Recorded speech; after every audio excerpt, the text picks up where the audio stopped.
Welcome to the Killer Innovation Show, the longest continuously produced podcast in history.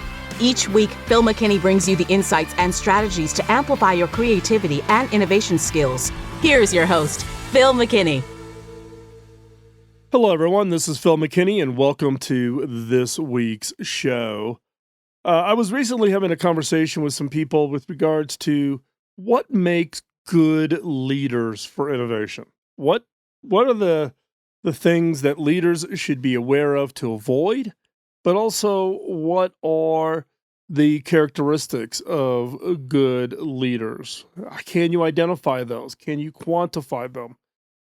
People in this discussion included innovation leaders themselves, but it also included headhunters, recruiters, academics, and I've had a number of conversations because it kind of triggered this whole chain of thought about how do you recruit top leadership, particularly if you're not promoting from within. If you got to go outside to hire an innovation leader, how do you go about doing that? What are the flags that you should avoid? But also, what are the things you should look for? So today's show, we're going to take a look at leadership roadblocks. What are those flags that you should maybe think about avoiding if you were either appointing someone within your organization, or you're going to recruit somebody from the outside to run innovation, or if you are wanting to be the innovation leader within your organization, or you already are. In some cases, we're blind to our own, failings, things that we do that may be preventing our team to be successful. It doesn't mean you can't be the innovation leader. Look, all of us have warts on our skills and abilities and how we react to things, stuff like that. But in this case of how do you think about these eight leadership roadblocks that I'm going to share with you in today's show, can give you some insight on the things that you should just be conscious of, be self-aware, whether it's yourself or whether you're recruiting somebody to be that next innovation leader. So before we hop into this week's show, got a favor to ask. Like us over on social media, follow us. That's where I post throughout the week. And it's the best way to keep up with what all is going on here at Killer Innovations. Also, share this episode with somebody else. Maybe you know somebody who's an innovation leader who could maybe benefit from a little self-reflection, or maybe giving it to your headhunter and recruiting firm that's out there looking. And then also give us a comment, give us some feedback. Love to hear your thoughts. Wherever you get the podcast, go give us a thumbs up and help us get the word out about the show and what we've been doing here now. 17 going on 18 years coming up in March. So with that, without any further ado, let's hop into this week's episode.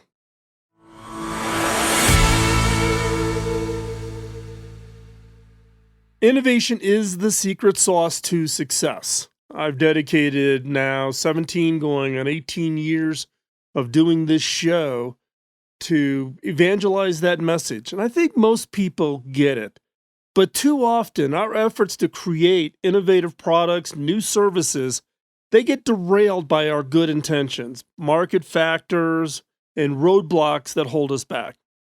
Business leadership has literally spent billions searching for innovation, from creating innovation centers to innovation labs to incubators to organizations and teams custom inside of your organization, trying to find that elusive idea, that elusive innovation.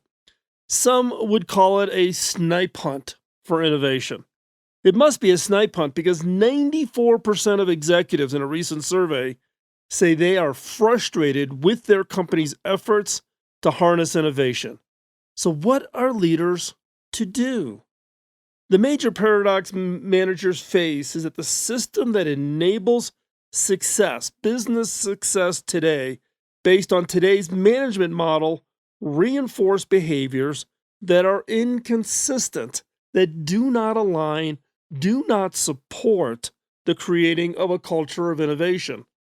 I've talked many times about my frustration on businesses focus on quarterly results.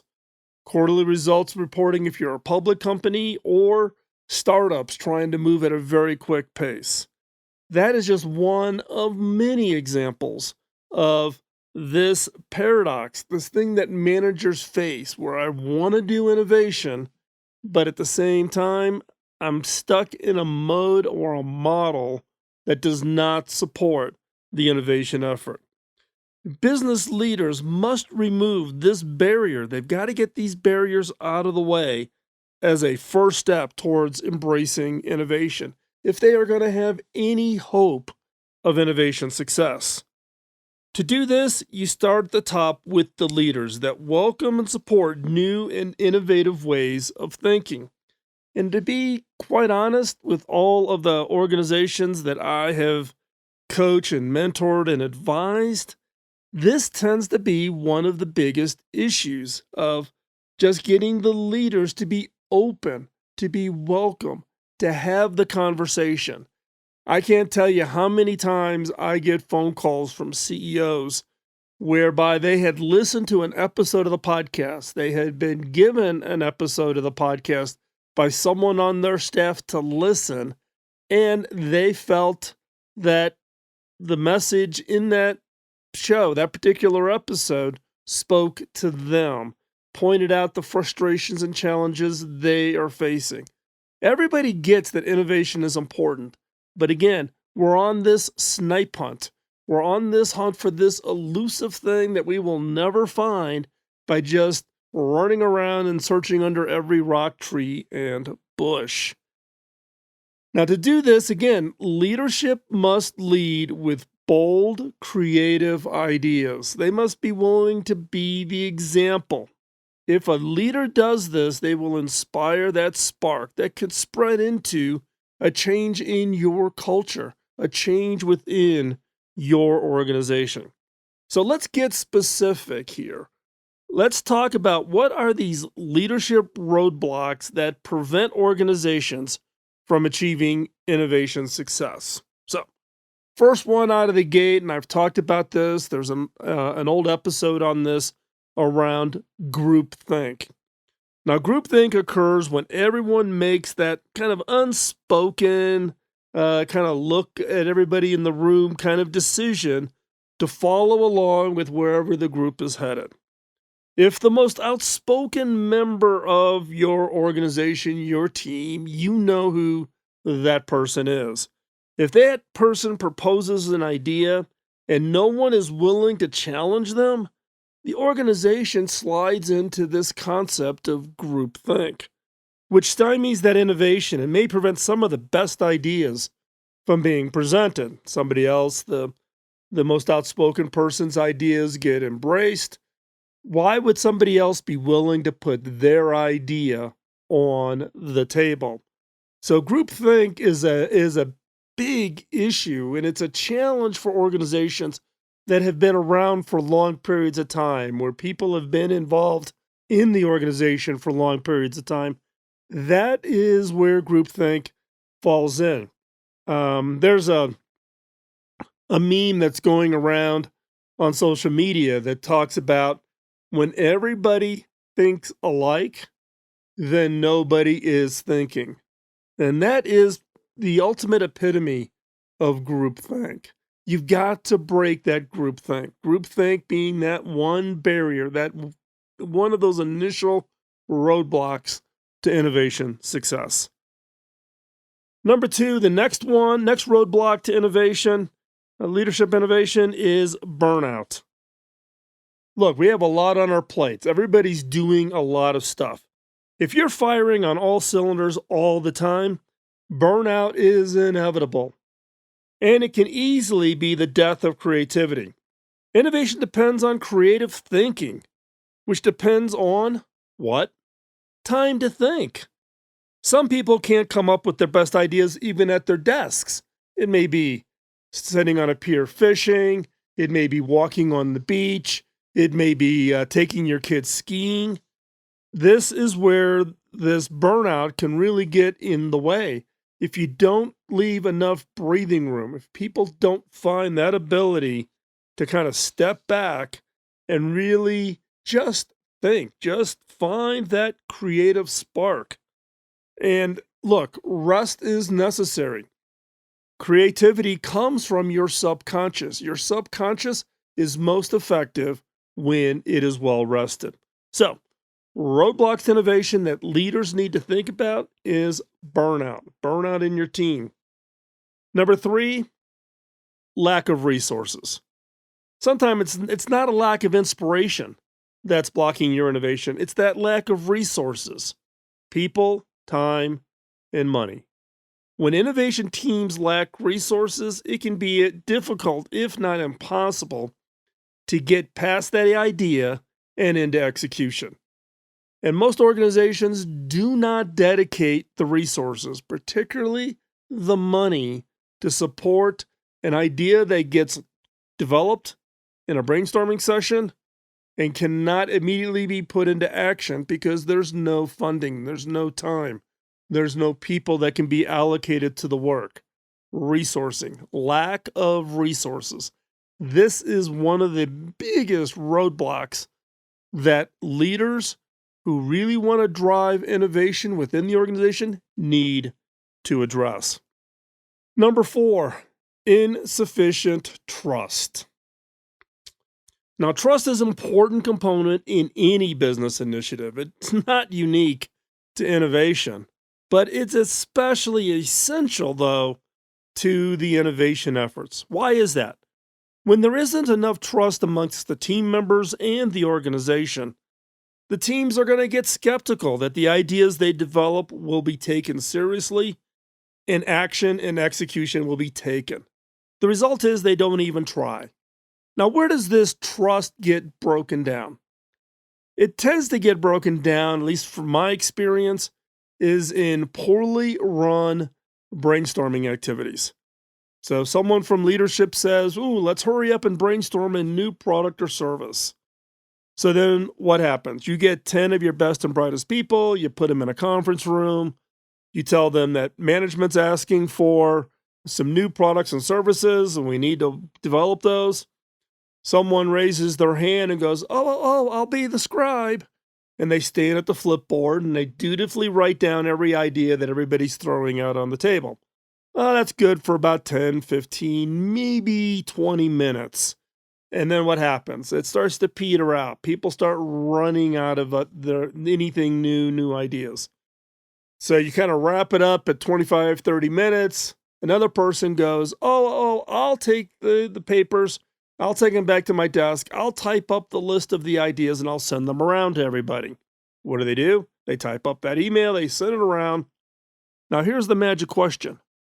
What happens next? Now be honest. What happens next? Nothing. You've got this email that may have 50, 75, 100, 200 ideas on it. Which idea are you going to go forward with? What are you going to do with that? Nobody knows. So what happens? Somebody takes that list, puts 200 ideas up, sends it up to management. What tends to happen? Other priorities take over, nobody ever looks at it, or someone in senior management picks a project. And odds are it's their pet project already. Now, what message does that send to the 10 people in the room? Nobody values my input. Nobody values my ideas. There's no trust between management asking for ideas, submitting the idea, and then nothing happening.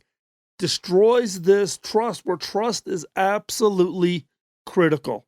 It is a significant roadblock if you are trying to create a culture of innovation within your organization. And number 5, stopping at the ideas. Continuing on this story about the poorly run brainstorming session, now you've got an idea. Maybe you do have an idea. Maybe you run a very well-run brainstorming session where you do ranking and you rank those ideas so you know the best idea that you are going to go forward with. But then what happens? Nothing. We count the success of having the idea.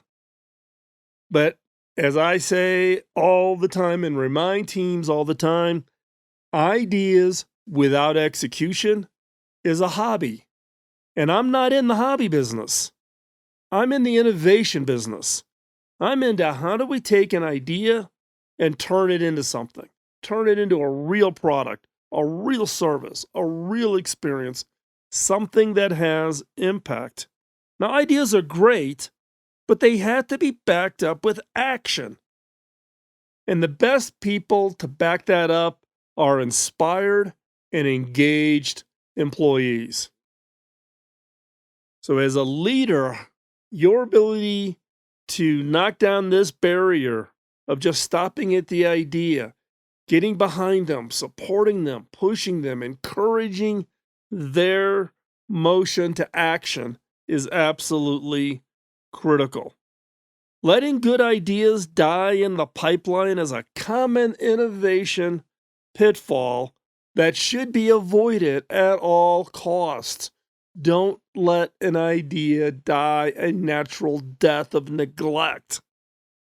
That is something that a leader should never, ever allow to happen.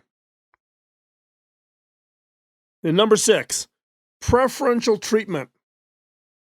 Now, unfortunately, some managers are not able to see the value of seeking out diverse opinions, getting ideas from a wide range of people with a wide range of backgrounds and a wide range of experiences and a wide range of thinking styles, right?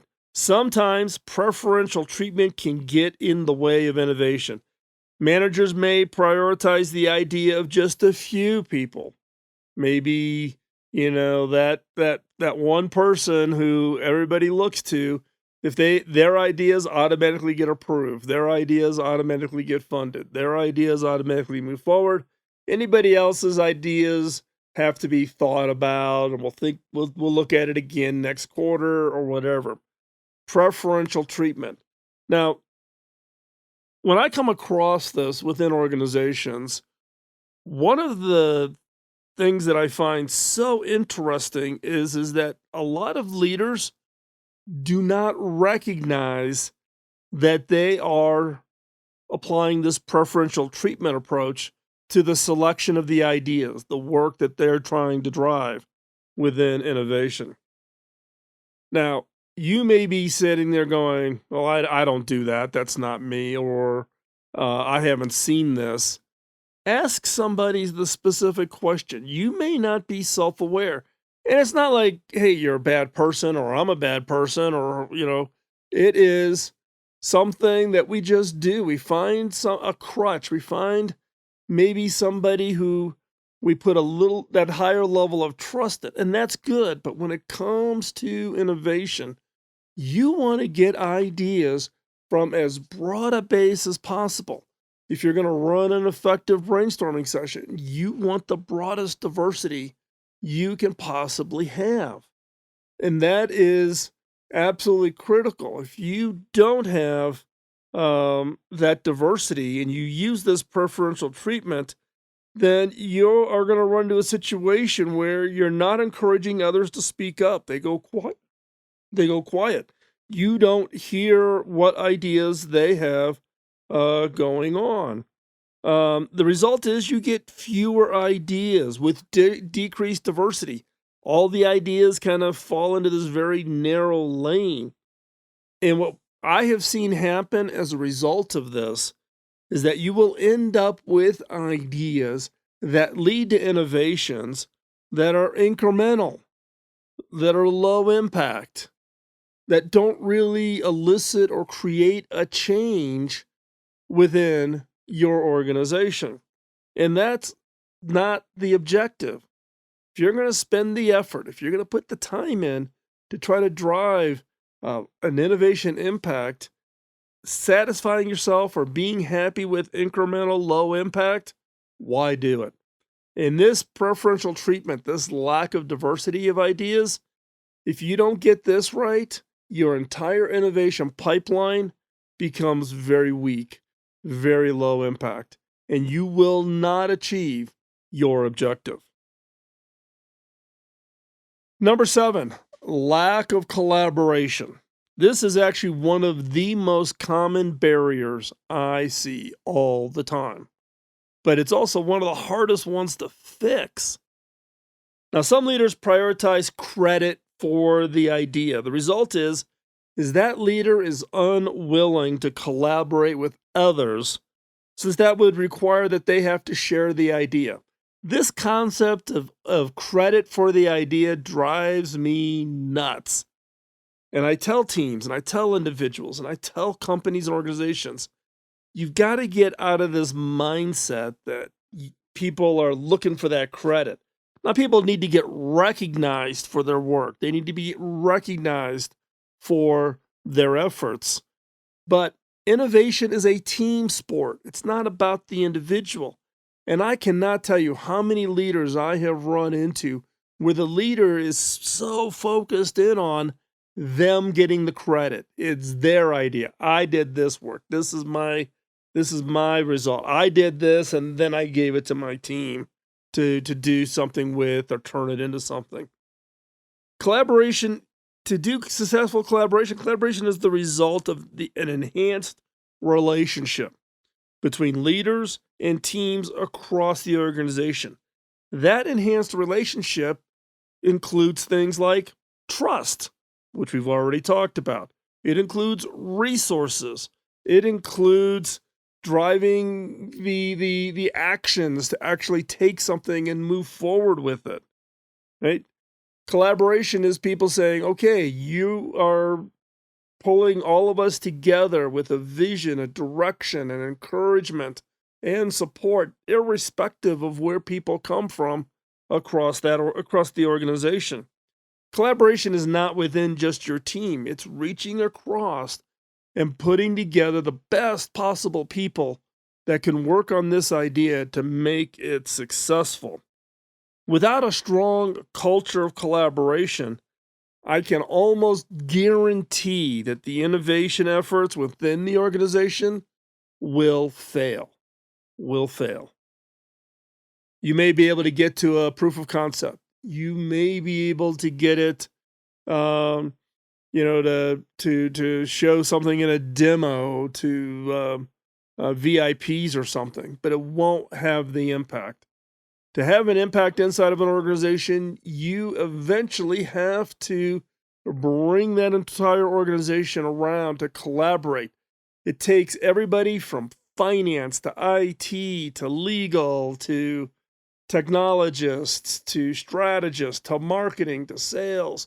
You need to be able to collaborate across the entire organization. And if you, as a leader, do not build that unique and enhanced relationship where you show the value of what they bring, you recognize their contributions, you get them engaged, you help ignite that passion. If you don't do that, that lack of collaboration will almost guarantee whatever idea, whatever innovation you have, no matter how great it is, you are relegating that to failure. And not just little failure. We're talking about going down in absolute flames. Number 8 of the barriers on leadership roadblocks, this one is fear. Face it, the riskier ideas are scary. They're hard to bring forward. As a leader or as your team, lots of leaders will try to avoid risks. You may have created a culture where it's not safe to fail. And it's not safe to fail when there isn't any trust that failure will be accepted as a normal part of the innovation process. Failure is normal. If you're not failing, you're not trying. If you are developing your innovation projects, your innovation pipeline, and to avoid failure or to even have the appearance of failure, then you're spending all your effort on that versus having your effort on how do I develop that innovation that's going to be a game changer, that's really going to transform what is going on. So that fear is a culture, a barrier, a roadblock that will prevent anybody's willingness to step forward. And it does wrap around this concept of trust. Sometimes the riskiest ideas end up being the best, and your innovation efforts suffer without them. If you're not willing to take that risk, if you're not willing to really go out there and push and try something that's never been tried before, you'll never know. You'll never know what the possibilities were. In the 90s and 2000s in Silicon Valley, there was this little pullback that occurred in the valley about risk, right? There had been a couple of big, high-funded organizations that got, hundreds of millions, billions of dollars of funding and then failed. And then everybody kind of took a half a step back and like, ooh, let's take maybe a little less risk in the work that we're doing. And that resulted in, maybe not such exciting innovations, not such exciting new products and services that were coming out. So, how do you get around this? Getting comfortable with the fact that failure is normal.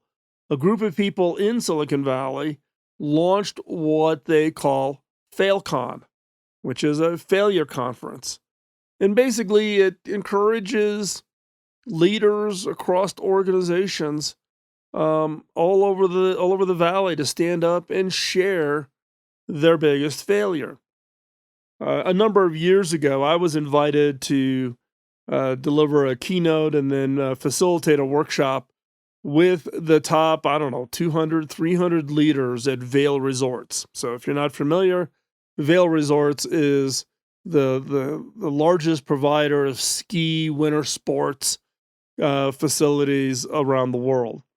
They're headquartered in Colorado, and the CEO happened to have read my book and invited me to come up to their leadership retreat, which was up at Keystone, one of the resorts here in Colorado. They wanted to encourage the teams, the leaders, to try new things. Now, you have to understand, Vail's history was that they were founded by a bunch of former military.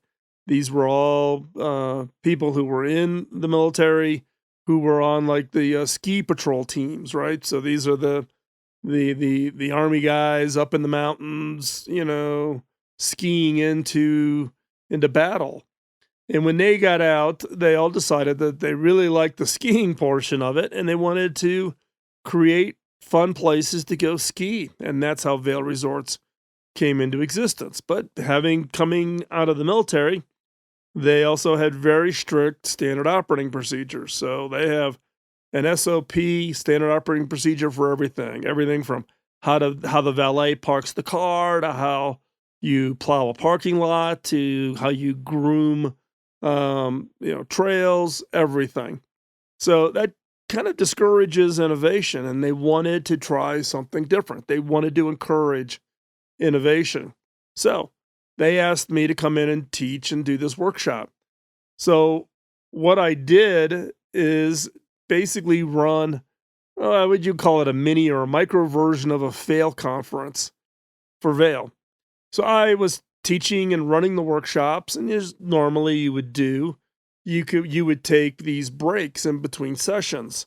And what we did when we came back from every break, we had every person on the executive team, one at a time. So CEO took the first break, the CFO took the second break, the head of HR took the third break. They would then stand up at the opening, everybody's coming back into the room from getting their coffees and teas and whatever. The executive team member would stand on stage and then would tell the story in about 5 to 8 minutes of their worst failure in their career. The thing that just totally blew up in their face. The time when they tried something and it didn't work, or they made a mistake, or they made a bad decision. And, and people would, at the end, what we saw is people would cheer, they would yell, people would laugh. People would nod their heads like they'd done the same thing. But what it did, though, was transform the organization. That simple transparency of knocking down this fear of failure transformed the organization. People sitting in the audience said, well, whoa, if the CEO could have that big of a failure and still achieve ultimate career success as the CEO of this organization, what am I worried about? How big of a failure can I make? Now, you got to manage the downside risks, right? The one thing they will not tolerate is any harm or injury to a guest. You don't want to do something that's going to hurt somebody skiing on the mountain, or an unsafe area for the kids to play, or whatever it is, right? So there's certain things that are kind of off limits, but be willing to try, experiment, do something different. And just that simple knocking down this fear barrier, this fear roadblock that leadership tends to put in place and reinforce through their actions, getting rid of fear can be transformative.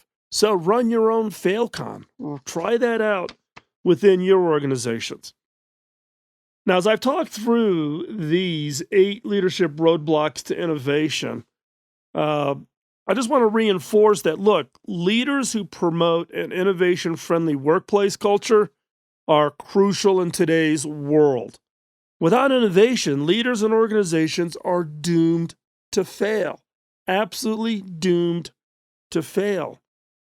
We need leaders. We need leaders who have those characteristics to support innovation. We've talked about the 8 roadblocks. So next week's show, I'm going to cover the 9 innovation leadership characteristics. How do you identify a leader who would be great at innovation?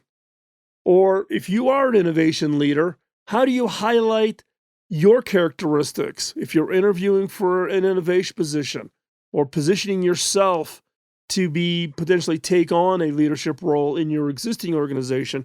Here are going to be the 9 innovation leadership characteristics, and that will be next week's show. So, if you're looking for success in your ability to lead innovation within your organization, or you're trying to find someone within your organization to lead your innovation efforts, you are definitely going to want to catch next week's show. But remember, innovation is the secret sauce. Innovation is the thing that will drive success, that will allow you to differentiate yourself from your competitors, to stand out in the market, to achieve a level of success that you cannot achieve without innovation. So hopefully this helps you identify those barriers, those roadblocks. And next week, we're going to talk about the characteristics that innovation leadership needs to have to help drive success for you and your organization.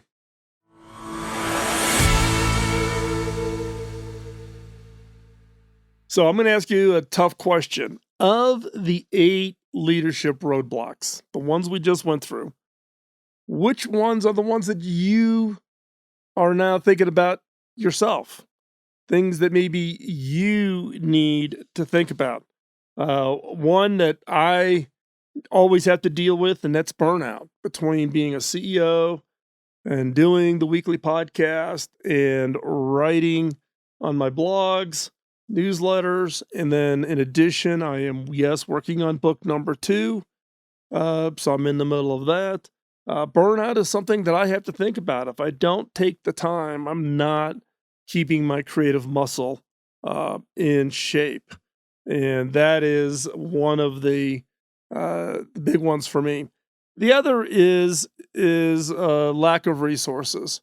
Albeit I'm the CEO at a research and innovation lab, we could always use more resources. We could always use more people, time, and money than we have for all of the great ideas we have in the innovation funnel. So as a CEO, for me, I'm on the constant search and balancing of resources. So be honest, go back, look at the 8, and think about which ones are the ones you maybe aren't knocking it out of the park, the ones that you should need to be thinking about in order to help you, your team, your organization achieve innovation success.